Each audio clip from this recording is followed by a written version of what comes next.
मैं आपको बता दूं कि संघर्षों के साए में इतिहास हमारा पलता है। उस ओर ज़माना चलता है जिस ओर जवानी चलती है। घोसी लोकसभा के लोगों के ने इस बार मन बनाया कि हम लोग इस बार लोकल प्रत्याशी को चुनाव जिताएंगे, क्योंकि पिछले जो अनुभव रहे 3-4 कार्यकाल से यही रहा है कि बाहर के प्रत्याशी चुनाव जीतने के बाद जब हमको कोई परेशानी हो रही है, कोई दिक्कत हो रही है, तो वो सांसद मिल ही नहीं रहा है। कोई जेल चला जा रहा है, तो कोई सांसद जीतने के बाद पता ही नहीं कि सांसद को करना क्या, वो किसी हादसाती रूप से चुनाव जीत गए। आप ऐसे प्रत्याशियों को चयन कर लेते हैं जो उड़न खटोला से आता हो या अपने आका की जी हुजूरी करके चंदे दे के पैसे लेके टिकट लाया हो। ऐसे लोगों से बचिए। यहाँ के जो पार्टी मैन लोग हैं वो बड़ा फख्र महसूस करते हैं कि मेरठ के हमारे फलाने विधायक ने हमारी आवाज़ को उठा दिया। अरे शर्म आनी चाहिए कि आपका यहाँ का जनप्रतिनिधि जब है तो क्यों मेरठ की ज़रूरत पड़ रही है। आपका जो आवाज़ यहाँ का जनप्रतिनिधि उठाएगा, जो बेहतर वो बता पाएगा, मेरठ का वाला बता पाएगा यहाँ की समस्याओं को। रोजाना न्यूज़ टीवी में, और आप देख रहे हैं रोजाना न्यूज़ टीवी। मैं इरशाद अहमद।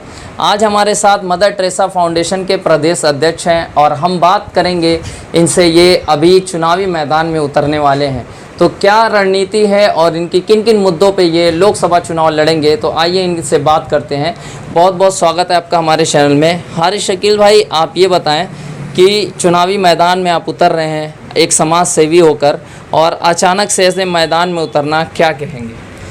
बहुत बहुत शुक्रिया आपका। पहले तो मैं आपको बता दूं कि जैसे चाहे वो सामाजिक कार्यकर्ता हों या राजनीतिक कार्यकर्ता हों, आप जब मुद्दों पर काम कर रहे हैं, जैसे मदर टेरेसा फाउंडेशन से मैं 2018 से जुड़कर काम कर रहा हूँ। लोगों की पीड़ाओं को जानना, समझना, कैसे उन समस्याओं को हल करना है। आप जब तक एक जिम्मेदारी नहीं लेंगे, एक राजनीतिक कार्यकर्ता हूँ या सामाजिक कार्यकर्ता हूँ, तो ये चुनावी पर्व है। और लोगों ने हमसे कहा कि देखिए जो बुनकरों के मसाइल हैं या मतलब जो आज नौजवानों के मसाइल हैं, उन पर कोई आवाज़ नहीं उठा रहा है। जितने भी जनप्रतिनिधि अब तक हुए हैं वो चुनाव में आते हैं और वादे करके बड़े बड़े चले जाते हैं कि हम बुनकरों की आवाज़ उठाएंगे या बुनकरों के मसले को हल कराएंगे, लेकिन जब चुनाव बीत जाता है तो बुनकर कहाँ है, वो कहाँ है, उनको पता ही नहीं चल पा रहा है। इसलिए मतलब जो जिस पीड़ा, जिस तकलीफ़ को हम झेल के बड़े हुए हैं, तो ये प्लान में आया कि नहीं, हम बुनकरों की आवाज़ खुद उठाएंगे। हम जब उस पीड़ा को झेल रहे हैं, उसको समझ रहे हैं, तो इसको लेके हम सदन तक जाएंगे। तो बुनकरों पे देखा जाए सभी बात करते हैं, लेकिन सिर्फ बुनकर की समस्या नहीं है, और भी जन की समस्याएं हैं। जैसे बहुत सारी चीज़ें हैं, शिक्षा को लेके और स्वास्थ्य को लेके, बेरोज़गारी को लेके, ये सारी चीज़ें बहुत ज़्यादा ही दिक्कत है। तो इस पे क्या कहेंगे आप? देखिए, ये हकीकत है कि घोसी लोकसभा में न कोई बेहतर मेडिकल कॉलेज है, न कोई बेहतर MBA कॉलेज है, न कोई बेहतर अस्पताल है, न कोई बेहतर यहाँ यूनिवर्सिटी है। बहुत तरह की दिक्कत है। यहाँ का छात्र, यहाँ के गरीब जो बुनकर हैं, चाहे वो किसान हो, चाहे वो बुनकर हो, चाहे महिलाएं हों, बहुत तरह की दिक्कतें हैं उनको। तो जब तक देखिए जो भी काम होता है, जब तक आप जहाँ उस जगह है, जैसे आप जब तक सदन के अंदर आवाज़ नहीं उठाएंगे, हमारे जो लोकसभा सांसद हुआ करते हैं वो उनको यही नहीं पता है कि भाई आप कर क्या रहे हैं। 5 साल बीत जाता है, फिर चुनावी मैदान में कोई आ जाता है, उनको अपने निधि का कार्यकाल का जो निधि का पैसा होता है वही नहीं वो खर्च कर पा रहे हैं। उनको यही नहीं पता है खर्च कहाँ करना है। तो इसलिए घोसी लोकसभा की जनता से ये निवेदन कि ऐसे लोगों को आप चयन करिए जो मतलब संघर्षों से निकला हो, जो जानता हो उन तकलीफ़ों को। आप ऐसे प्रत्याशियों को चयन कर लेते हैं जो उड़न खटोला से आता हो या अपने आका की जी हुजूरी करके चंदे दे के पैसे लेके टिकट लाया हो। ऐसे लोगों से बचिए। ऐसे लोगों का आप चुनाव करिए जो जानता उन तकलीफ़ों को सहा हो, उनके बीच का हो। ऐसे लोगों को आप चयन करेंगे तो बिल्कुल, और आप उनका बेहतर इंतखाब करें। आप एकदम यंग हैं, देखा जाए तो इस लोकसभा चुनाव के प्रत्याशी में अगर देखा जाए तो आप वाकई सबसे छोटे कम एज के माने जाएंगे, क्योंकि आपने बताया कि 26 साल उम्र है आपकी लगभग, और ये काफ़ी छोटे एज के हैं और लोकसभा चुनाव फर्स्ट टाइम ये मैदान में उतरे हैं। तो क्या कुछ आपकी राजनीतिक इतिहास भी कुछ रहा है, बताएंगे? देखिए, मैं इंटर करने के बाद इलाहाबाद विश्वविद्यालय गया था 2017 में। मैं वहाँ एडमिशन लिया था। विश्वविद्यालय में एडमिशन के बाद ही मैं वहाँ छात्र हितों के लिए संघर्ष करने लगा। छात्रों के मुद्दों पर आवाज़ उठाना, उनके अधिकारों के बारे में, उनके ख्वाबों को बहुत नज़दीक से हमने जाना है। और उनकी मदद जो हुई, उनसे जो उनके चेहरे पर मुस्कान आई, उससे ही अपने आप को वहीं से ज़िंदगी का ये मकसद बनाया कि आज के बाद छात्रों, नौजवानों, गरीबों, मजलूमों, किसानों की आवाज़ बनना ही अपने ज़िंदगी का मकसद है। और फिर उसके बाद MA मैंने किया वहीं से पॉलिटिकल साइंस विषय से, और बहुत सारे आंदोलन किए हमने इलाहाबाद विश्वविद्यालय में। बड़ी उपलब्धि एक थी कि वहाँ के VC को हम लोगों ने आंदोलन करके हटाया था, और उसके बाद अपने जनपद वापस आ गया और शिवली नेशनल कॉलेज में हमने एडमिशन लिया है LLB में। और यहाँ के मुद्दों पर सबसे बड़ा मुद्दा यहीं पर आज यही है कि आज यहाँ पे बेरोज़गारी बहुत है।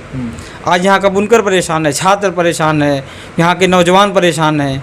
आप ऑलरेडी मदर टेरेसा फाउंडेशन के एक प्रदेश अध्यक्ष हैं और आप एक सोशल एक्टिविस्ट हैं, सोशल पे काम करते हैं, तो अचानक से आप चुनावी मैदान में उतर रहे हैं, क्या इसका मतलब क्या देखा जाए, किस तरह से इसको? नहीं, अचानक कहाँ है, मैं बता रहा हूँ कि 2017 से मैं कंटिन्यू छात्र राजनीति में हूँ। अच्छा। जो देश की सबसे बड़ी छात्र संघ की नर्सरी है, जो सबसे बड़े बड़े नेता पैदा करती है। मैं बताया ना कि चंद्रशेखर जी हैं, बगल में बलिया जिला पड़ता है, वहाँ के रहने वाले थे, पूर्व प्रधानमंत्री हमारे इलाहाबाद यूनिवर्सिटी यूनियन के छात्र संघ के वो हमारे उसी की उपज हैं। आप धर्मेंद्र यादव को देख लीजिए, वो आजमगढ़ लोकसभा के प्रत्याशी हैं। माननीय के शर्मा जी हैं, जो मंत्री जी हमारे इलाहाबाद विश्वविद्यालय के सीनियर हैं।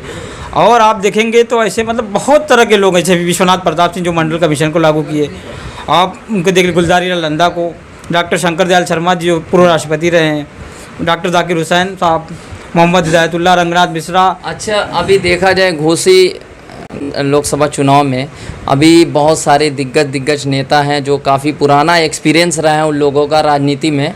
आप मैदान में उतरे हैं, तो उन लोगों को कैसे टक्कर देंगे और मऊ की जनता, घोसी की जनता को कैसे अपनी तरफ अट्रैक्ट करेंगे? देखिए, पहले इसमें मुद्दा यह है कि घोसी लोकसभा के जो लोग हैं, जो हम लोग पूरे ज़िले में घूमते हैं, देखते हैं जगह, घोसी लोकसभा के लोगों को ने इस बार मन बनाया कि हम लोग इस बार लोकल प्रत्याशी को चुनाव जिताएंगे।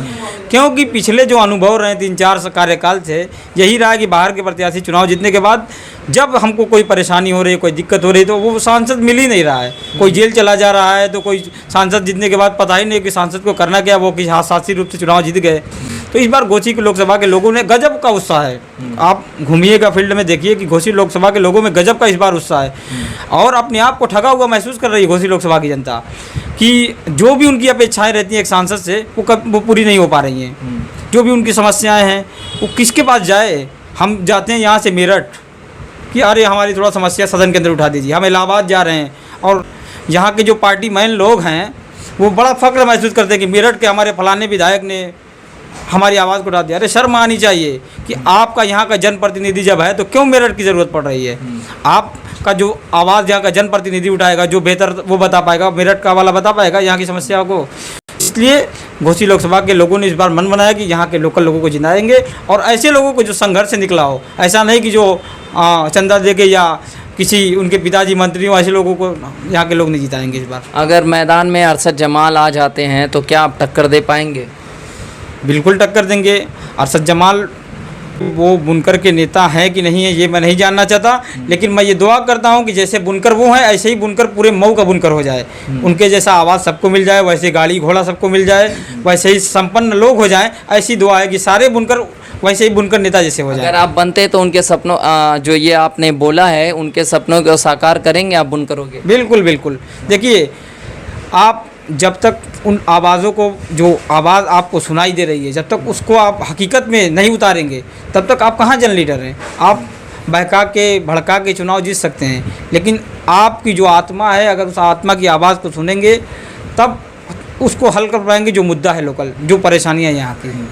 तो कहने का मतलब ये है कि अभी चुनाव में बहुत टाइम है, तो कितनी मजबूती से आप लड़ेंगे? और चुनाव में काफ़ी खर्च भी होते हैं, तो कैसे आप फंडिंग कर रहे हैं? क्या कोई फंडिंग कर रहा है या फिर कैसे चुनाव आप लड़ेंगे? देखिए, घोसी लोकसभा की जो जनता है और जनता की लड़ाई, लोकतंत्र में जनता की लड़ाई जनता के साथ, जनता के सहयोग से, जनता के पैसों से लड़ी जाती है।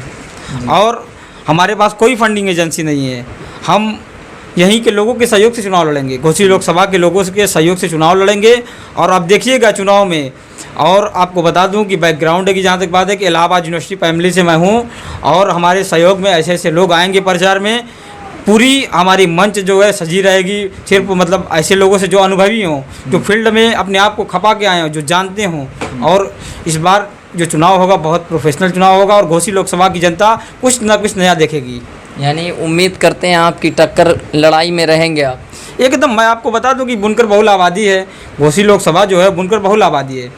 यहाँ अक्सरियत है बुनकरों की, और अगर बुनकरों ने अगर मन बना लिया है कि बुनकर के बेटे को चुनाव जिताना है तो फिर कौन रोक पाएगा। हमारे साथ यहाँ का छात्र है, हमारे साथ यहाँ के नौजवान हैं, हमारे साथ यहाँ के, आपको यही मैं बता दूं कि पिछले हमारे जो संघर्ष हैं उनके बारे में यही अगर लोग जान जाएं कि ऐसे संघर्षों से निकल के इतनी बड़ी पोस्ट के लिए आप चुनाव लड़ रहे हैं, अगर उसी का आप स्वागत करेंगे तो चुनाव कोई हमको रोक नहीं पाएगा, और कोई हमारे टक्कर में है भी नहीं। तो इस लोकसभा चुनाव में लोगों से क्या अपील करेंगे? देखिए, लोगों से हम हमेशा अपील करते हैं कि आप अपने हक अधिकारों को जानिए, आपका जो कॉन्स्टिट्यूशनल राइट है उसको जानिए। हम लोग इस पे रिसर्च कर रहे हैं, मैं इसी पे अभी रिसर्च भी कर रहा हूँ कि संवैधानिक मूल्यों को कैसे लोग जान पाएँ। जब तक आप अपने अधिकारों को नहीं जानेंगे, अपने कर्तव्यों को नहीं जानेंगे, तब तक आप एज ए नागरिक, बेस्ट नागरिक के रूप में नहीं आ पाएंगे।